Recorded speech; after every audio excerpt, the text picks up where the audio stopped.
Hey, what's going on, good people? Welcome back to another video. I hope you all are out there having a good day today. I know I certainly am. It's Friday, so you're going to the weekend, a 3-day weekend, at least for most of us. Get out there, enjoy, relax, whatever. This video is my custom for a 1/12 scale Vergil from Devil May Cry 5. I have I think 3-0 did Dante and Nero. Those are the two I have. I can't remember if they're from 3-0 or not. I believe it was 3-0. And they were great, figures. And I was waiting, and hoping they were going to do a Vergil. They did, but they did the 1/12 scale. I mean, not 1/12 scale, 1/6 scale. Getting tongue-tied. They did the 1/6 scale, and I was like, I guess I'm never going to get one. And so, as I started doing more customs and everything, I kind of came across the, what was it? I don't know his name from Fantastic Beasts. It's Johnny Depp's character. So that's actually the model I used for this, with a figure that I used for this. And it was, as I was looking, I was like, wow, this is actually a perfect character to customize, to make a Vergil.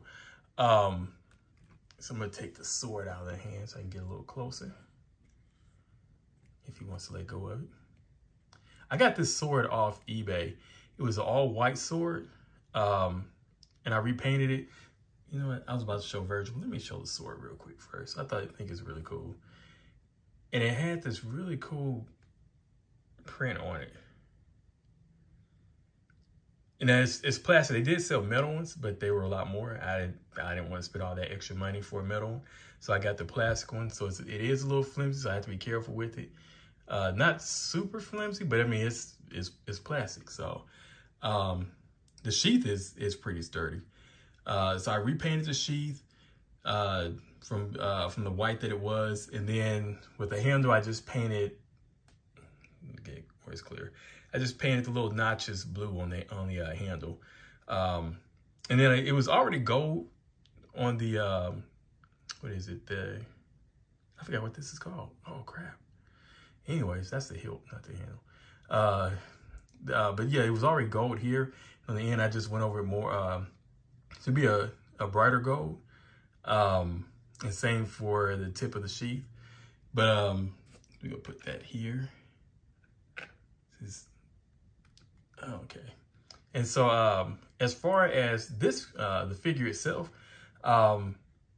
it's just really just a repaint. I did use epoxy in several places, mainly the hair, the collar, and the vest.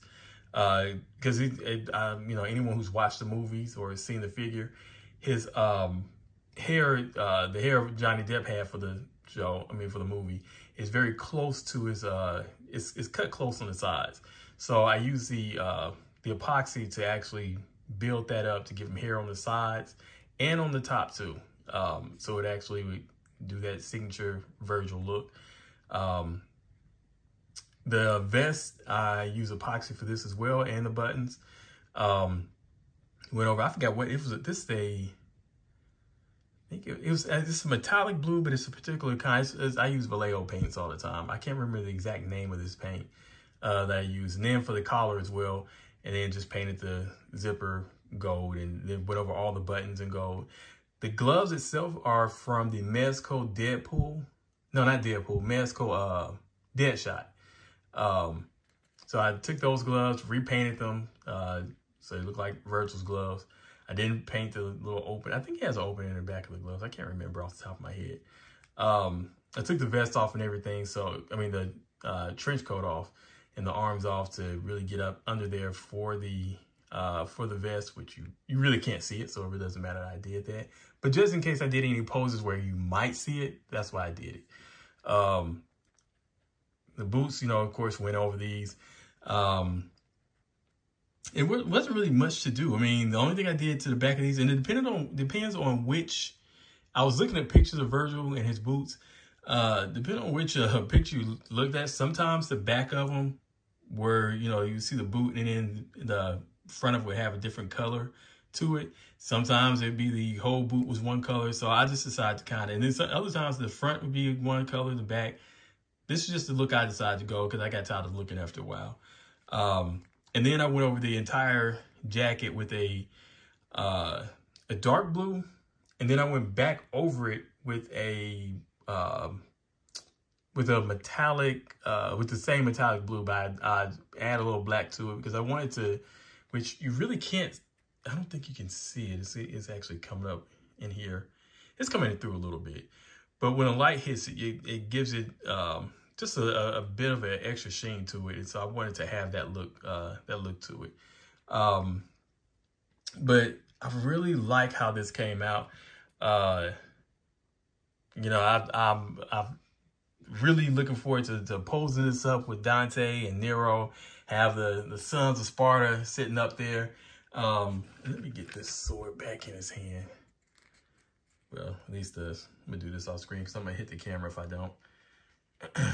But yeah, this is one I was very glad to be able to get and do a quick custom of it. And because it didn't take long doing, because this is one that I did not have to wait for additional parts to come in and do a lot of ordering from different places. It's just one figure, and well, aside from the sword, I did have to wait from the sword.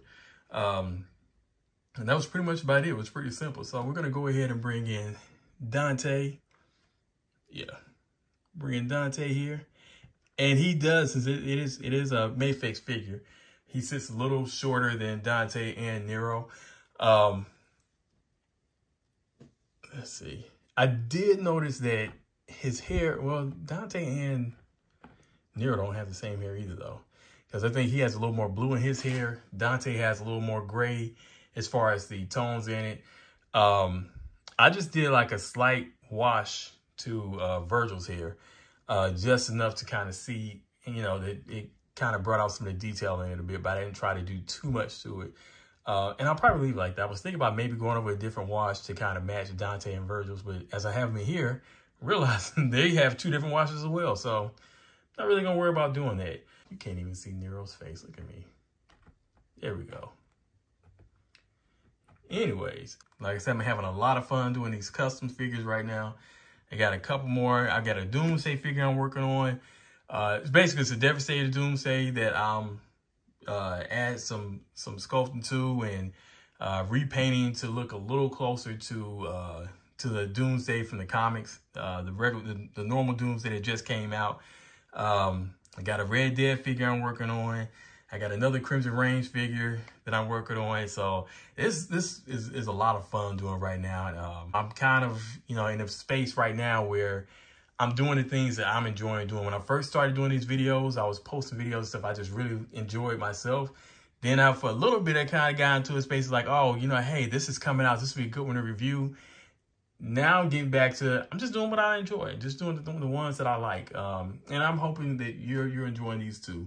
And if you do, hit like, subscribe, share if you want to.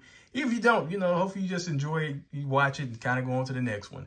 So with that, I'll go ahead and end this here and see you on the next video. Hey, Crimson, run it up.